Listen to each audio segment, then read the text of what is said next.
तो दोस्तों आज सुनेंगे कहानी हम एक राजा और उसके तोते की। बहुत समय पहले की बात है। एक राजा था और उसके 3 बेटे थे। राजा बहुत ही बूढ़ा हो गया था और वह यही चाह रहा था कि कोई उसकी गद्दी को संभाल ले। एक दिन राजा ने अपने तीनों बेटों को बुलाकर बोला, आज मैं तुम लोगों को एक काम के लिए बुलाया हूँ। सब लोगों को अपना काम बहुत ही ईमानदारी से करना होगा। राजा के तीनों बेटे संकट में पड़ गए कि अब क्या होगा मेरा। लेकिन जैसे ही राजा ने बोलना शुरू किया, सब लोग चुप हो गए। राजा ने अपने तीनों बेटों का इम्तहान लेना चाहता था और उसने अपने पहले बेटे से पूछा, अगर आपको किसी अपराधी को सज़ा देने को कहा जाए तो आप क्या दोगे? पहले ने बोला, मैं तो जेल में डाल दूंगा।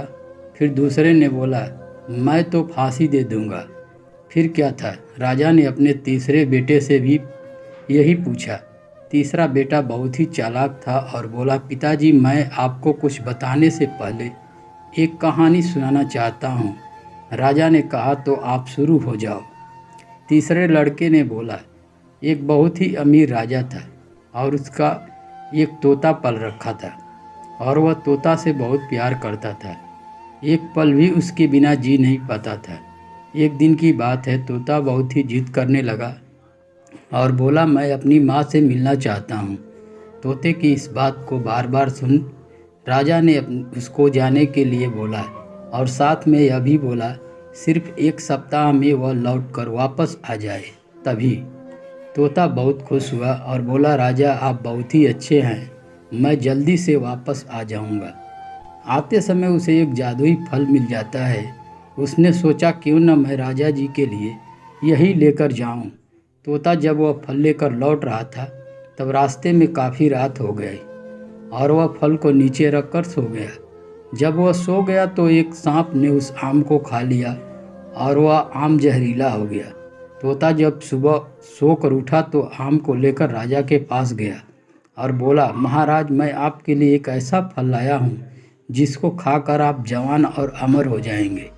राजा ने अपने मंत्री को बुलाया और बोला, पहले इस फल को अपने पालतू कुत्ते को थोड़ा खिलाकर देखो। कुत्ता जैसे ही उस फल को खाया वह मर गया। यह देख राजा को गुस्सा आ गया और उसने तोते की बात सुने बिना ही उसका सर काट दिया। राजा ने उस फल को बाहर फेंकवा दिया। समय बीतता गया और एक दिन उस फल से एक पेड़ तैयार हो गया। जब राजा को इस बात का पता चला तो राजा ने उससे बोला, वह पेड़ जहरीला है और कोई भी उसका फल नहीं खाएगा। राजा की इस बात को सुनकर कोई भी उस पेड़ के पास भी नहीं जाता था। एक दिन एक बूढ़ा आदमी जो कि उस पेड़ के बारे में बिल्कुल भी नहीं जानता था, वह उस पेड़ के फल को खा लिया और देखते ही देखते वह जवान हो गया और उसने यह बात राजा को बताया। और इस बार राजा ने फिर वही किया और इस बार राजा के दरबार का मंत्री जवान और अमर हो गया। अब क्या था, राजा अपने तोते को याद करके रोने लगा और उसको बहुत ही अफसोस होने लगा। यह कहानी सुनकर राजा ने कहा, फिर क्या करोगे? फिर छोटे बेटे ने बोला, पहले मैं उसका गुनाह देखूंगा, उसके बाद राजा के सज़ा के बारे में सोचूंगा। अपने बेटे की इस बात को सुनकर राजा ने उसको ही अपने राज्य का राजा बना दिया। इस कहानी से हम लोगों को यही सीख मिलता है कि कोई भी निर्णय सोच समझ कर लेना चाहिए। अगर आपको कहानी अच्छी लगी हो तो शेयर ज़रूर करें, चैनल को सब्सक्राइब कर लें ताकि इस तरह की कहानियाँ डेली आपको मिलती रहें। चलिए मिलते हैं नेक्स्ट वीडियो में, तब तक के लिए बहुत बहुत धन्यवाद।